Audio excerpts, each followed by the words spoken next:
अस्सलाम वालेकुम viewers, I am Hina Mahjabeen. I hope you all will be fine.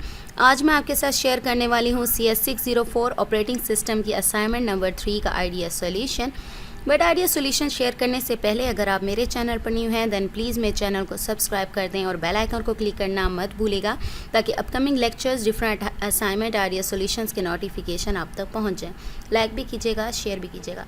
Okay ji, let's start from today's assignment that is of CS604. Total marks are 15. Deadline है 29 जुलाई 2021। Copy paste नहीं करना, rules right किए हुए होते हैं और डॉक एक्स फॉर्मेट में यानी MS वर्ड में आप लोगों ने इसको सबमिट करवाना है। ये जो ऑब्जेक्टिव राइट किए होते हैं इन ऑब्जेक्टिव्स को ज़रूर पढ़ा करें। रिसोर्स एलोकेशन ग्राफ है, डेडलॉक करेक्टराइजेशन और deadlock handling. So let's see, question है हमारा, suppose a system depicts the following state of currently running processing with number of resource types instances। Process P को show करता है, 4 processes हैं, P1, P2, P3 and P4 और resources जिसको process ले सकता है R1, R2 to R4 हैं। ठीक है, 4 रिसोर्सेज हैं, 4 प्रोसेसेस हैं। इसी तरह से एजेस बताए गए हैं कि किस तरह से आप लोग फिर ग्राफ बना सकते हैं क्योंकि रिक्वायरमेंट यही है।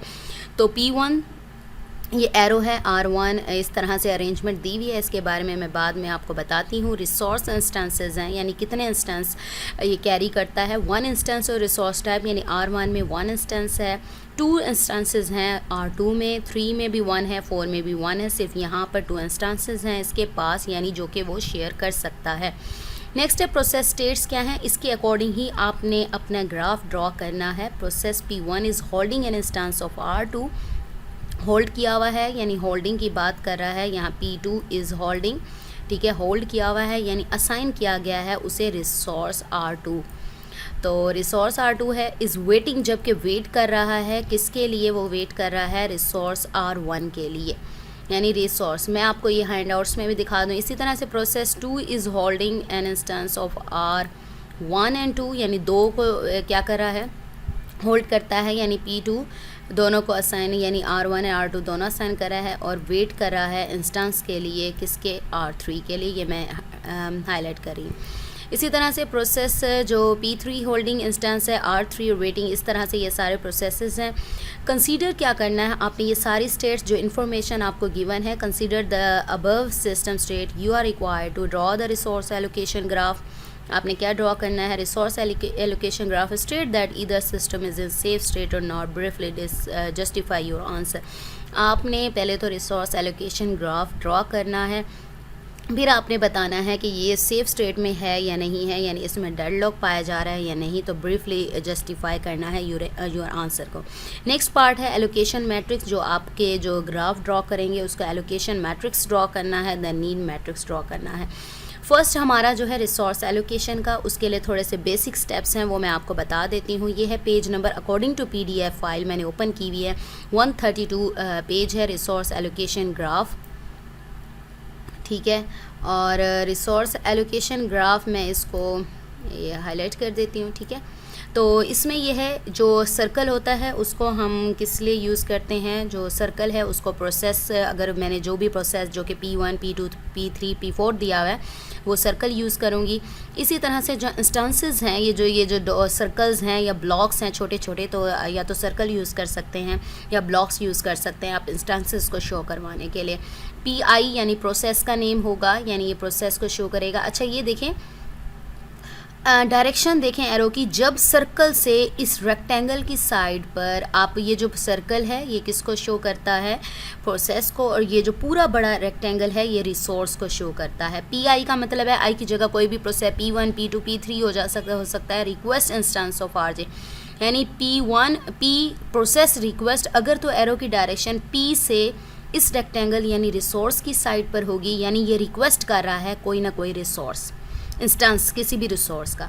लेकिन अगर इस रेक्टेंगल से इस साइड पर होगी, प्रोसेस की साइड पर एरो डायरेक्शन होगी, क्योंकि ये एरो डायरेक्शन है बहुत ज़्यादा मैटर करती है। It's important to draw the resource allocation graph. अगर ये डायरेक्शन रॉन्ग हुई तो आपका जो ग्राफ है वो रॉन्ग हो जाएगा यानी होल्ड करवाने की बजाय आपने रिक्वेस्ट करवा दी और रिक्वेस्ट की जगह पर आपने होल्ड करवा दिया। तो P I is holding an instance of, यानी अगर रेक्टेंगल से प्रोसेस की तरफ एरो आ रहा है मीन्स इसको असाइन कर दिया गया है, कोई भी रिसोर्स का इंस्टेंस है, R1 हो सकता है, इधर R2 हो सकता है, उसका एक इंस्टेंस प्रोसेस को असाइन कर दिया गया, यानी वो होल्ड करता है, उसके पास है। तो the resource allocation graph shows ये इस तरह से, अगर आप इस एग्जांपल को देखें यहाँ पर ना, ये जो 3 पार्ट्स हैं ना, यहाँ से लेकर ना यहाँ तक आपका जो क्वेश्चन है असाइनमेंट का वो यहाँ तक सेम जाएगा, लेकिन उन्होंने क्या किया है, कुछ और लाइंस ऐड कर दी हैं ताकि चेक किया जा सके। देखें यहाँ तक मैंने यह process 3 is holding A instance of resource 3 मैंने यहाँ तक हाईलाइट किया हुआ था। तो ये जो आगे ये जो लाइंस हैं ना, ये वाली लाइंस हैं वो उन्होंने एक्स्ट्रा ऐड की हैं, ये एक्स्ट्रा हैं। बाकी ये 3 लाइंस है वो 2.5 लाइंस है, वो सेम इसी एग्जांपल की तरह ही है।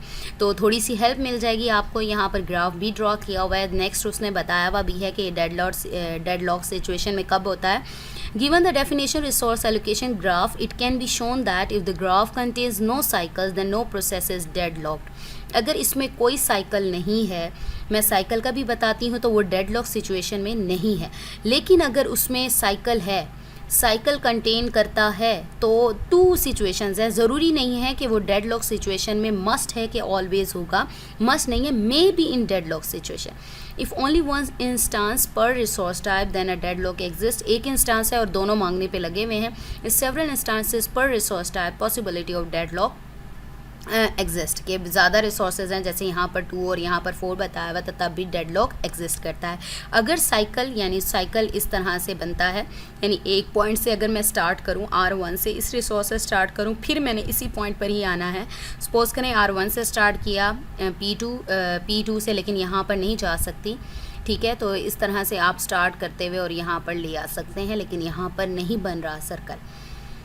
ओके जी, क्वेश्चन की तरफ जाते हैं। मैंने बेसिक स्टेप्स इसलिए बताए थे, ये ना हो कि आप कॉपी पेस्ट पर लगे रहें कि मैं आइडिया सोल्यूशन प्रोवाइड करी हूँ, एज इट इज़ उतार दें, तो आपका थोड़ा सा कॉन्सेप्ट भी क्लियर हो जाए। बहुत अच्छी बात है, अगर करते भी हैं आप तो आपको पता हो कि ये किस तरह से ड्रॉ होता है।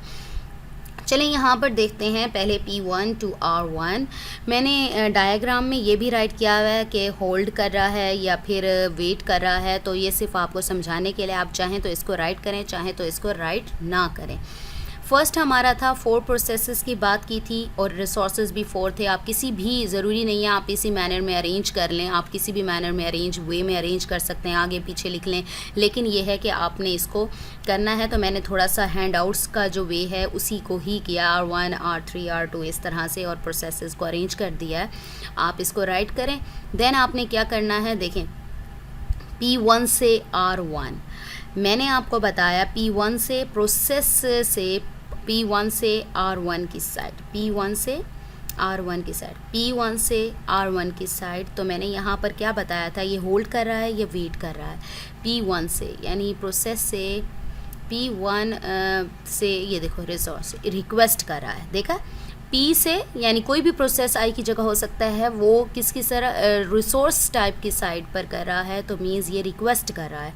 तो मैंने यहाँ पर रिक्वेस्ट लिख दें या फिर वेट कर रहा है, क्योंकि यहाँ रिक्वेस्टिंग लिख लें या वेट कर रहा है इस रिसोर्स के लिए, ठीक है। ये हो गया हमारा, इसी को देखते हुए ड्रॉ करना है आपने। नेक्स्ट है P2 is requesting to resource instance या फिर वो an instance of R3। P2 R3 की तरफ एरो है, कहाँ गया P3 क्या था, P3 का क्या था, सॉरी P2 R3 की तरफ है, P2 R3।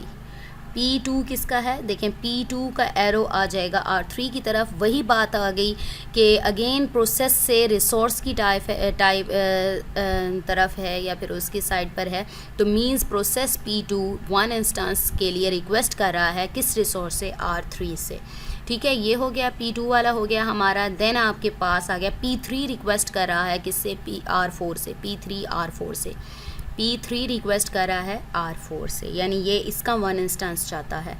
ओके जी, ये हमारा बन गया। ओके जी, P3 R4। अब P4 चाह रहा है किससे, R3 से, P4 R3 से, P4 R3 से, कहाँ गया, P4 R3 से रिक्वेस्ट कर रहा है। तो वेटिंग मैंने लिखा है, ये आप राइट करें या ना करें एज यू विश। P4 किससे रिक्वेस्ट कर रहा है, यानी वेट कर रहा है किसके इंस्टेंस का, R3 का। ओके जी, P4 हो गया हमारा, P4 R3 का और R1। अब देखें यहाँ पर पहले प्रोसेस से रिसोर्स की साइड पर था, जिसका मतलब था प्रोसेस से रिसोर्स की साइड पर था, तो इसका मतलब था वो रिक्वेस्ट कर रहा है। लेकिन जब रिसोर्स से, यदि रिसोर्स है ना, रिसोर्स अंदर इंस्टेंसेस है ना, तो ये रिसोर्स को शो करता है ये बड़ा ब्लॉक। तो रिसोर्स से जब प्रोसेस की साइड होगा तो वो होल्डिंग कह लें, वो होल्ड करता है वो प्रोसेस उस इंस्टेंस को, या फिर असाइन कर दिया है वो रिसोर्स उस प्रोसेस को। तो लेट्स सी, अब आ गई बात किसकी, अब हम करने लगे हैं यहाँ से, ठीक है, यहाँ से करने लगे हैं। यानी देखें ये पहले PP था, देखें P1 P2 P3 P4 था, अब R1 R2 R3 R4 इस तरह से। R1 से एरो जा रहा है P2 की तरफ, R1 से देखें P2 की तरफ जा रहा है। यानी हमें पता है जब रिसोर्स से P2 की तरफ जाएगा तो वो R1 का जो रिसोर्स इंस्टेंस है, इंस्टेंस टाइप है, वो इसको असाइन कर दिया गया है, यानी P2 होल्ड करता है इसे। नेक्स्ट हम चलते हैं, R2 P1 को मिला है, R2 P1 को, ये देखें R2 के 2 इंस्टांसेस हैं यहाँ पर, आप इसको देखें तो एक इंस्टांस ये रहा, एक इंस्टांस ये रहा, ठीक है। तो इस तरह से एक इंस्टांस P1 ने ले लिया, दूसरा उसने कहा था R2 लेता है P2, R2 देखें R2 से P2 की तरफ, यानी पहले उसने कहा था एक इंस्टेंस ले लिया P1 ने, यानी एक इंस्टेंस चला गया R2 का P1 को और एक इंस्टेंस चला गया R2 का P2 को। तो ये हमारी कंडीशन सेटिस्फाई हो गई। नेक्स्ट हमारा क्या था, R3 से एरो जाएगा P3 की तरफ, R3 से एरो जा रहा है P3, यानी एक इंस्टेंस इसको असाइन हो गया P3 को। नेक्स्ट हम देखते हैं, और R3 से P3 और R4 से P4 की तरफ, R4 से P4 की तरफ, यानी एक जो इंस्टेंस था वो इसको P4 को असाइन हो गया। सो हमारा जो ग्राफ है वो यहाँ तक कंप्लीट हो गया। ये एजेस हैं, एजेस को देखते हुए हमें पता चल गया कौन सा होल्डिंग में है, कौन सा वेटिंग में है।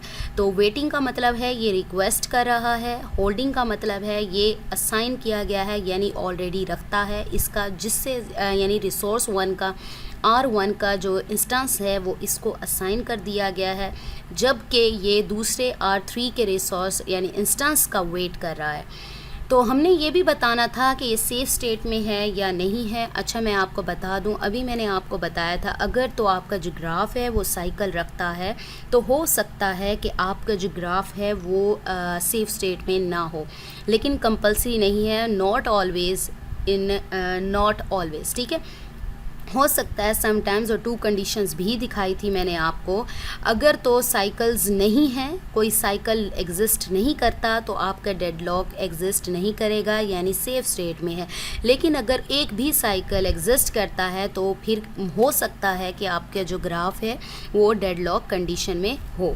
तो इसके लिए भी 2 कंडीशंस हैं, ये मैंने आपको बता दी। चलें हम क्वेश्चन पर ज़्यादा फोकस करते हैं। अब ये देखें कैसे पता चलेगा। मैनुअली अगर मैं देखती हूँ तो ये देखें, अगर मैं बात करूँ कोई ऐसा प्रोसेस जो इनमें से एग्जीक्यूट हो सकता हो, सपोज़ करें P1 प्रोसेस है, अगर ये देखें P1 को चलो एक रिसोर्स तो मिल गया, यानी एक इंस्टेंस मिल गया, बट ये वेट कर रहा है फिर भी R1 के एक इंस्टेंस का, तो ये तो एग्जीक्यूट नहीं हो सकता जब तक इसको ये वेट कर रहा है, यानी रिक्वेस्ट कर रहा है जब तक इसको R1 ना मिल जाए। जबकि R1 ने क्या किया, इसको देने की बजाय अपना जो इंस्टेंस है वो P2 को दे दिया, तो ये तो एग्जीक्यूट नहीं हो सकता P1। नेक्स्ट बात करते हैं P2 की। P2 की अगर बात करें, चलें 1 इंस्टेंस तो R2 ने इसको दे दिया, बट क्या हुआ, P2 फिर रिक्वेस्ट कर रहा है, यानी वेट कर रहा है R3 इंस्टेंस की। जब तक R3 इंस्टेंस इसको नहीं मिलेगा तब तक ये एग्जीक्यूट नहीं हो सकता। जबकि R3 ने क्या किया, R3 ने तो अपना जो इंस्टेंस है वो P3 को पकड़ा दिया, मींस ये जो प्रोसेस P2 है वो भी एग्जीक्यूट नहीं हो सकता। नेक्स्ट बात करते हैं P3 की।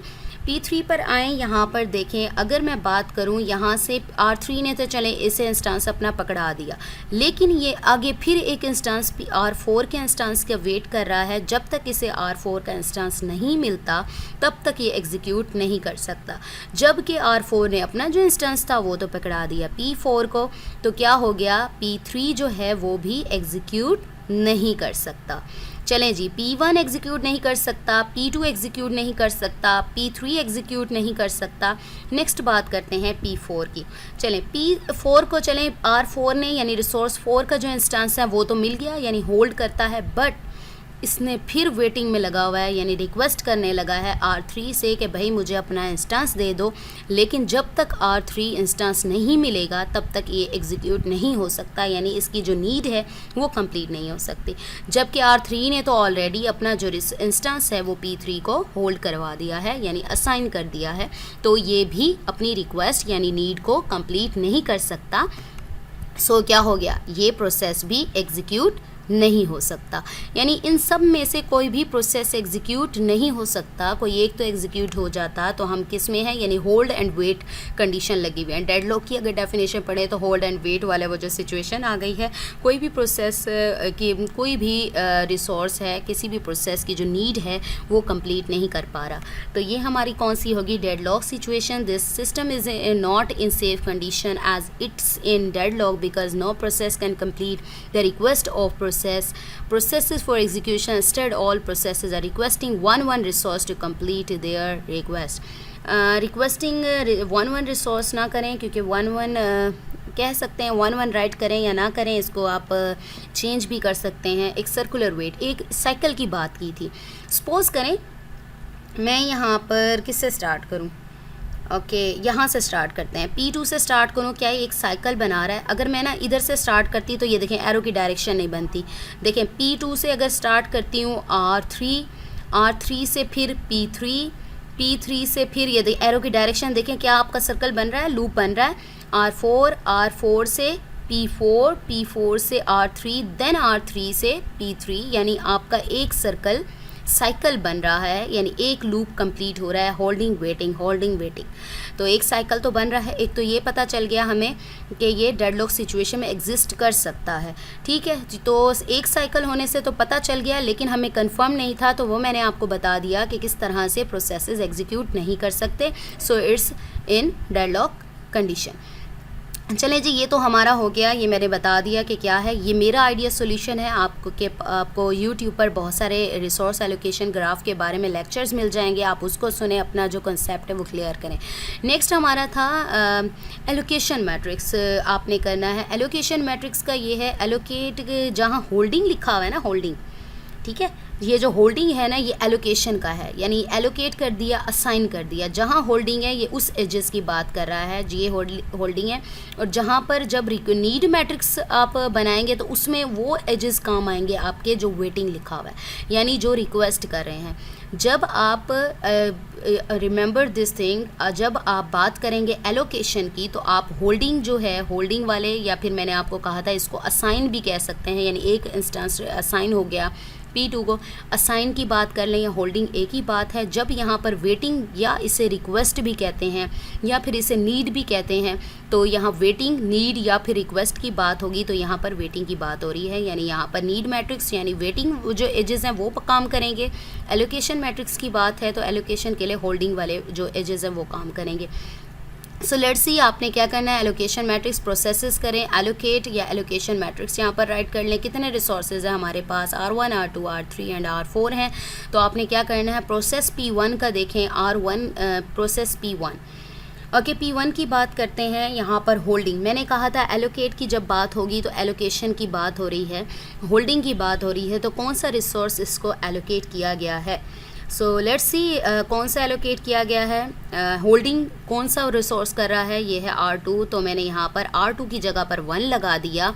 और देखें कोई ऐसा रिसोर्स जो कि P1 होल्ड कर रहा है यानी होल्डिंग में है, नो, कोई प्रोसेस नहीं है। तो एक ही इंस्टेंस है R2 का जो कि इसको मिला हुआ है, असाइन किया हुआ है R2, यानी आपने R2 की जगह लगा देना है 1, ठीक है, 1 लगाना है। बाकी कोई रिसोर्स अवेलेबल नहीं है तो आप उसकी जगह पर सारे 0 पुट कर देंगे।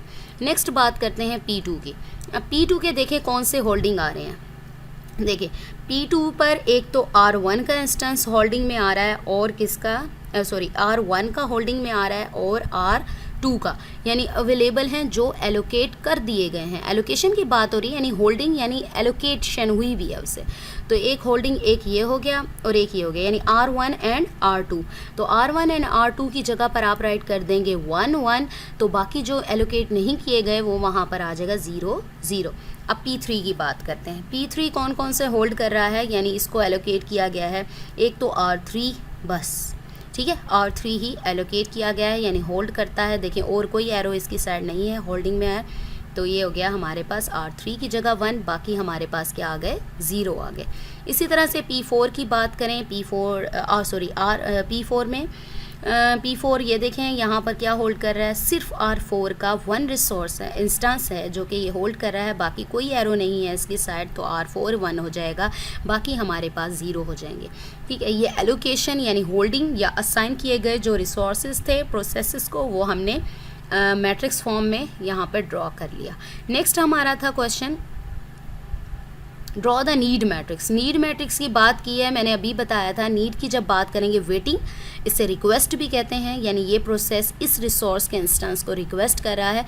जब नीड मैट्रिक्स क्रिएट करेंगे तब उसमें क्या होगा, आपने जो वेटिंग वाले एजेस हैं ना उनको देखना है। तो लेट्स सी, इसमें प्रोसेसेस हैं। P1 में देखें कौन कौन रिक्वेस्ट कर रहा है। P1 की बात करूं, कौन रिक्वेस्ट कर रहा है, किसकी वेट कर रहा है, ये कर रहा है R1 के लिए वेट, यानी रिक्वेस्ट कर रहा है R1 को। और कोई नो, P1 का यहाँ पर देखें, ठीक है, R1 की जगह 1 आ गया, बाकी सारे जीरोज ऐड हो गए। P2 देखें, प्रोसेस 2, तो ये किसकी रिक्वेस्ट कर रहा है, एक तो ये रिक्वेस्ट वेट कर रहा है R3 की, ओनली R3, बाकी तो होल्ड ही कर रहा है। तो P2 किसका वेट कर रहा है, यानी रिक्वेस्ट कर रहा है या फिर नीड है जिसकी, किसके इंस्टेंस की ज़रूरत है, इसे वेट कर रहा है R3। तो मैंने R3 की जगह पर 1 लगा दिया, देखिए 1 लगा दिया, बाकी सारे क्या हो गए, ज़ीरोज़ ऐड हो गए। अब P3 की बात करें तो P3 में देखें आप, P3 where is it, okay, ये रहा। P3 किसका वेट कर रहा है, देखें ये वेट कर रहा है, किसको रिक्वेस्ट कर रहा है, R4 को, यानी इसके इंस्टेंस की नीड है इसे P3 को। तो यहाँ पर क्या हो गया, R4, only this, okay, R4 हमारे पास क्या हो गया, 1। ये देखिए P3 में R1, R4 क्या हो गया, 1, बाकी सारे ज़ीरोज़ हो गए। इसी तरह से हमारे पास क्या हो गया, P4, ठीक है, P4 हमारे पास हो गया, P4 वेर, ओके, ये किसका वेट कर रहा है, ओके जी, वेट कर रहा है, P4 किसका वेट कर रहा है, P4 वेट कर रहा है R3 का। तो ये देखें वेटिंग में लगा हुआ है, यानी ये रिक्वेस्ट करता है R3 को। तो हम R3 की जगह पर लगा देंगे 1, यहाँ पर मैं भूल गई, R3 की जगह पर 1 लगा देंगे, तो बाकी सारे जो ज़ीरोज़ हो जाएंगे। ये देखें P4 R3 का इंस्टेंस चाहता है, यानी उससे नीड है, वहाँ 1 लगा दिया, बाकी सारे ज़ीरोज़ ऐड हो गए। ये नीड मैट्रिक्स है। अच्छा, एक और चीज़ भी है जिससे आपको पता चलेगा डेडलॉक जो सिचुएशन है। अगर करंट अवेलेबिलिटी बात करूँ, ये resource R1 R2 R3 R4 है। अगर मैं देखूँ, देखें इसके पास एक ही रिसोर्स था, इसने क्या कर दिया, वो पकड़ा दिया P2 को। इसके बाद इंस्टेंस था, एक P2 को दे दिया, इसके पास कुछ नहीं बचा जो कि किसी दूसरे रिसोर्स या प्रोसेस की, किसी भी प्रोसेस की नीड को पूरा कर सके। तो एक ही रिसोर्स था, उसने पकड़ा दिया P2 को। इसके पास R2 के पास 2 इंस्टांसेस थे, तो उसने क्या किया, एक तो पकड़ा दिया P1 को, दूसरा दे दिया P2 को। तो ये भी एम्प्टी हो गया, यानी इसके पास भी कोई इंस्टेंस नहीं है जो किसी भी प्रोसेस की नीड को पूरा कर सके।